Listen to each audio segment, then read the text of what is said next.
Why, hello there. We have had technical difficulties per usual, but I think, have figured it out. Okay, so John Stein, what a guy! What a guy, honestly. Biography. Who is John Stein? Um, John Stein is a Cincinnati-based potter and educator.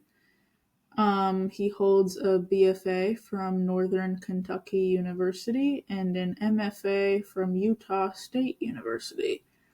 There, he focused on atmospheric firing.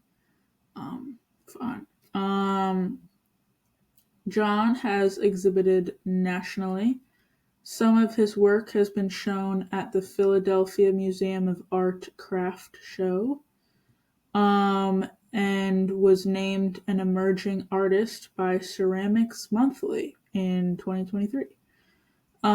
He is committed to making clay accessible to diverse communities and currently serves as education director at Queen City Clay while maintaining an active studio practice.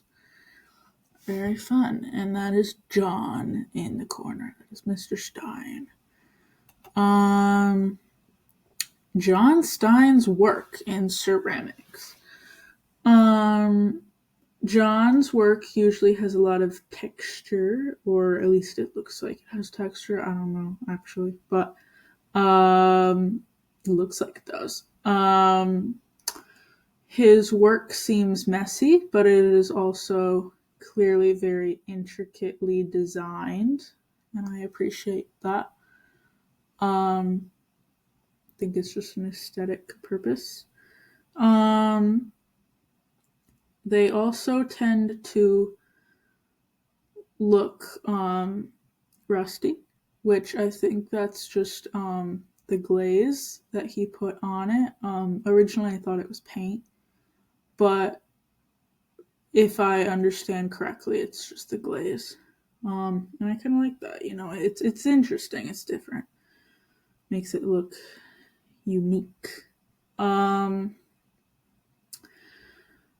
But definitely my favorite part about his sculptures are his little creatures, his little doodads that he puts on top of them. I love the little blue thingy up at the top and the smaller picture on the bottom. That is a unicorn. I know, it's amazing.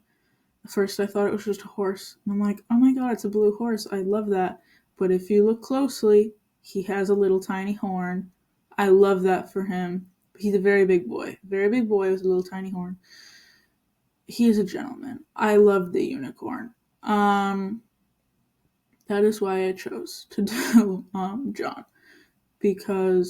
Why I chose to do him for this project. Because unicorns. Love that for him. How is his work made? That is the question of the day. Most of John's work is made using B-Mix 10 clay. According to the Google, this is a high quality cream white clay, which comes out with like a smooth porcelain type texture. He makes most of his work on the wheel, but occasionally he makes stuff by hand. I would assume that would be his chicken, like in this amazing slide. Love the chicken. And his unicorns. I would assume that was made by hand. John then uses a technique called soda firing. Also didn't know that was a thing before doing this project, but now I do. Learned something new. This is a stoneware technique where sodium oxide is introduced into the kiln. This vaporizes the sodium and binds it to the surface of the clay. The result is a dynamic glazing effect that creates a flash of color and irregularities. And that's how you get like the finish. That's on the chicken and a lot of his other work. And I actually really like that. It's fun. John is very interested in natural firing techniques, like the old way of doing it. Before earning his BFA at Northern Kentucky University, he traveled to Japan to study wood-fired kiln techniques. John's quest to expand his knowledge of atmospheric firing led him to Utah State University, where he earned his MFA. And I found a quote on his website that I thought was interesting and kind of explains at least his view of it. And he said the process of firing with wood imparts a deeper connection to ancient traditions, which are a common thread in many cultural histories. Yes, I read that right. To this process, I add a colorful glaze palette, which blankets historically imbued motifs and forms in more contemporary sensibilities. The resulting objects travel in time and space as functional landmarks in a complex and interconnected world. Very fancy. But yeah. In these two pictures, you could see he uses the glazing technique in those two. Which I like. What inspires John? That is the question. What inspires John? Following his graduation at Northern Kentucky University, John spent time working with artists with developmental disabilities.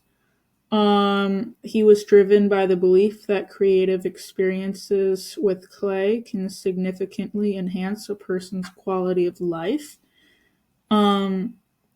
This commitment to inclusivity informs his work as he strives to make these experiences accessible to a diverse community.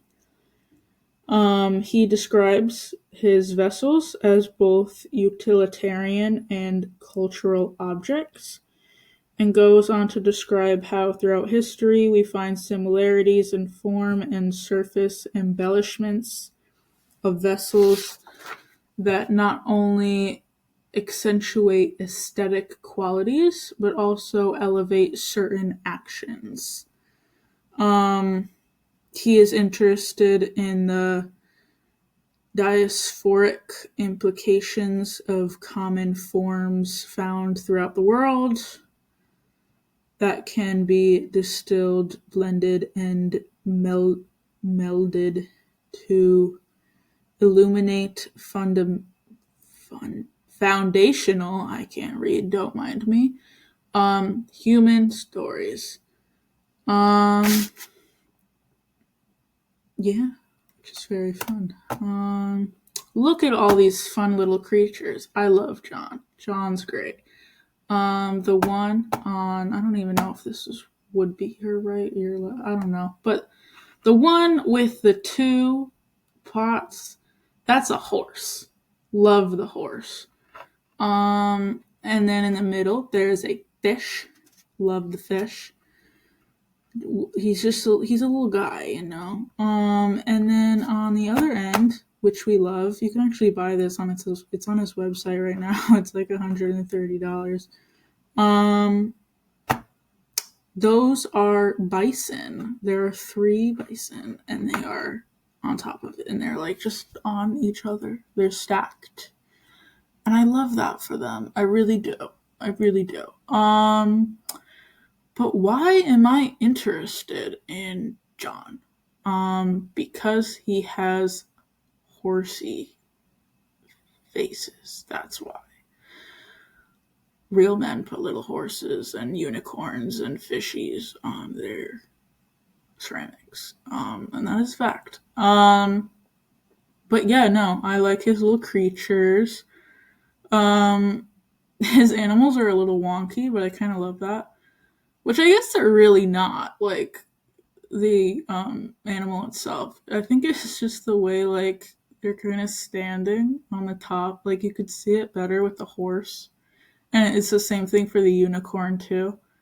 Up top, he's kind of like it looks like he's standing on like a pedestal that's a little too small, and his legs are kind of just touching each other. And I'm like, you're just a little guy. You're a little wonky, but I love that for him, you know? And then I like the glaze. I like the painting style. I think it's interesting. I think it's unique. You know, I've never seen anyone else do that, and it kind of gives off like an old rusty vibe. You know, which I like. Um, Despite the fact that it is new. Um, but yeah, it just seems like worn and weathered, and I think that's fun. And there's bison. And there's my works cited. Yeah. So that is John Stein.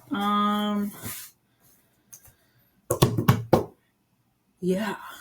If you have any questions, ask me in class. Have a wonderful day.